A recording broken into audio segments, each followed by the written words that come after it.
A gente geralmente confia no nosso banco, né? Mas o que é que garante de verdade que ele é seguro?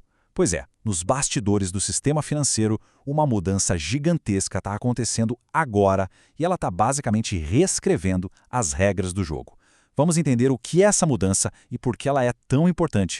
Essa é a pergunta de US$ 1 trilhão e não é exagero. A gente confia nosso dinheiro aos bancos, mas o que impede que eles quebrem? O que garante que a crise de um não vira uma crise de todo mundo? A resposta, olha, está num indicador-chave que é tipo um termômetro da saúde dos bancos e que a gente vai mergulhar fundo agora. Olha só o nosso roteiro de hoje. É bem direto ao ponto. Primeiro a gente vai entender como se mede essa segurança. Depois vamos fazer uma viagem no tempo para ver como essa regra evoluiu. O nosso foco principal vai ser na grande mudança atual, a chamada Basileia IV, e como ela mexe no cálculo do risco. E por fim, a gente vê o impacto disso no dia a dia dos bancos e o que o futuro nos reserva. Então, vamos começar pelo básico.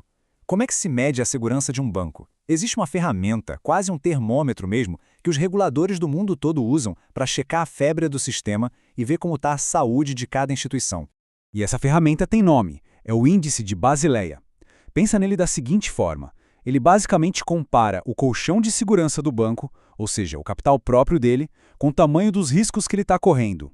Quanto maior o índice, mais grosso esse colchão. E, claro, maior a capacidade do banco de aguentar o tranco de prejuízo sem quebrar. E o cálculo por trás dessa segurança é o pulo do gato. A lógica é simples. O capital do banco é colocado na balança contra os riscos que ele assume. E é aqui que a coisa fica interessante. Não é só sobre quanto dinheiro o banco tem, mas para quem ele está emprestando e o quão arriscadas são as operações dele. Sabe, um empréstimo para uma empresa gigante e sólida tem um peso. Já um para uma startup tem um peso muito, muito maior. Mas esse termômetro não surgiu do nada não. Ele é resultado de décadas e décadas de ajustes que foram acontecendo a cada grande crise financeira que chacoalhou o mundo. É uma história de aprendizado contínuo, muitas vezes na marra. E essa linha do tempo mostra isso perfeitamente. Começou lá em 88 com Basileia I, que olhava só para o risco de calote. Em 2004, o Basileia II deixou tudo mais sofisticado, adicionando novos tipos de risco e, o mais importante, permitindo que os próprios bancos usassem seus modelos para medir tudo isso. E aí, veio a crise de 2008. O Basileia III foi a resposta direta, exigindo mais capital e um capital de melhor qualidade para fortalecer os bancos. E isso nos traz para hoje. Peraí, se Basileia III já reforçou o capital, por que raios a gente precisa de outra grande mudança que o mercado apelidou de Basileia IV? A resposta não está mais no colchão, no capital em si. A resposta está na forma como a gente mede o risco, nos famosos ativos ponderados pelo risco, ou RWA. Essa citação da PwC resume perfeitamente a virada de chave. Antes, a grande preocupação era o capital do banco, o numerador daquela fórmula. Agora, a atenção está toda voltada para o denominador, para como os bancos calculam o risco dos seus ativos. É uma recalibração fundamental. E aqui está o X da questão. O problema é que Basileia IV veio resolver. Como Basileia II deixou os bancos usarem seus próprios modelos internos para medir risco, a coisa virou uma bagunça. Imagina a cena. Dois bancos com a mesmíssima carteira de empréstimos podiam chegar a números de risco totalmente diferentes. Um parecia super seguro, o outro arriscado. Isso gerou uma desconfiança danada e tornou impossível comparar a saúde real deles. Então, como é que a nova regra conserta essa confusão toda? A chave é entender a diferença entre as duas formas de calcular o risco. A abordagem padrão, que é igual para todo mundo, e a abordagem interna, que cada banco criava. Pensa assim, na abordagem padrão, é como se todo mundo usasse a mesma régua definida pelo regulador. Ele diz, empréstimos desse tipo têm peso X. Já nos modelos internos, o banco dizia, com base no meu histórico, eu sei que o risco real aqui é Y. Em tese, o modelo do banco é mais preciso, mas na prática, como a gente viu, virou uma caixa preta que gerava distorções gigantes. A solução de Basileia IV é bem inteligente. Ninguém está jogando fora os modelos internos. A ideia é colocar um limite, um freio no benefício que eles podem trazer. O objetivo é simples: diminuir a diferença entre a régua do regulador e a régua do banco, para que os resultados finalmente possam ser comparados. E este número aqui é a peça central de tudo isso, 72,5%. É o chamado piso de capital.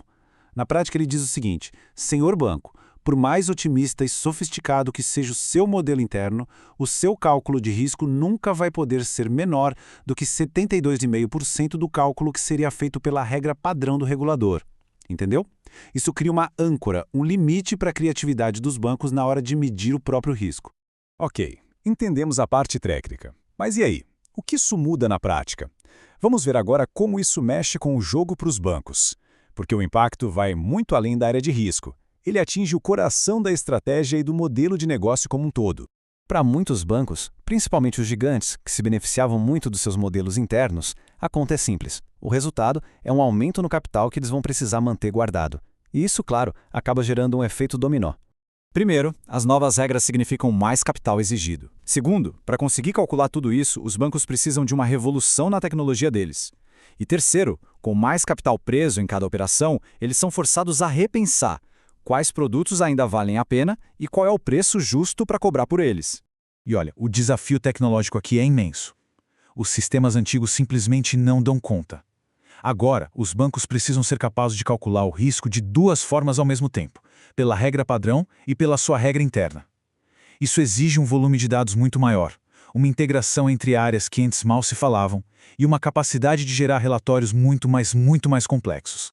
E isso nos leva direto para a mesa da diretoria do banco. A conta é simples. Se um tipo de empréstimo agora consome mais capital, ele precisa ficar mais caro para o cliente. Senão, o banco perde dinheiro. E isso força os bancos a otimizarem suas carteiras, talvez até abandonar certos produtos e focar em outros, onde o retorno sobre o capital é maior.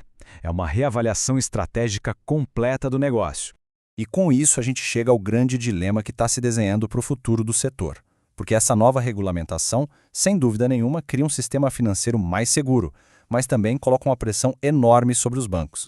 O que a gente está vendo nascer é uma nova era de regras, projetadas para um mundo que aprendeu, do jeito mais difícil, que o risco financeiro era bem maior do que se imaginava. O objetivo é nobre e, claro, construir um sistema bancário que não desmorone na próxima tempestade. No fim das contas, o ponto crucial é este aqui. Basileia IV não é só mais um item na lista de tarefas do Departamento de Compliance. É um catalisador de mudanças profundas. Os bancos que não adaptarem sua tecnologia, sua estratégia e seu modelo de negócio para essa nova realidade vão simplesmente ficar para trás. E a gente termina com uma questão para a gente pensar. Não há dúvida de que regras mais rígidas criam bancos mais fortes. Isso é ótimo para todo mundo. Mas, ao tornar o crédito talvez mais caro e o sistema todo mais complexo, qual vai ser o impacto para as empresas e as pessoas que precisam de financiamento? Como é que os bancos vão equilibrar essa nova realidade com a necessidade de inovar para sobreviver? Esse eterno balanço entre segurança e crescimento, bom, ele continua sendo o grande desafio do sistema financeiro.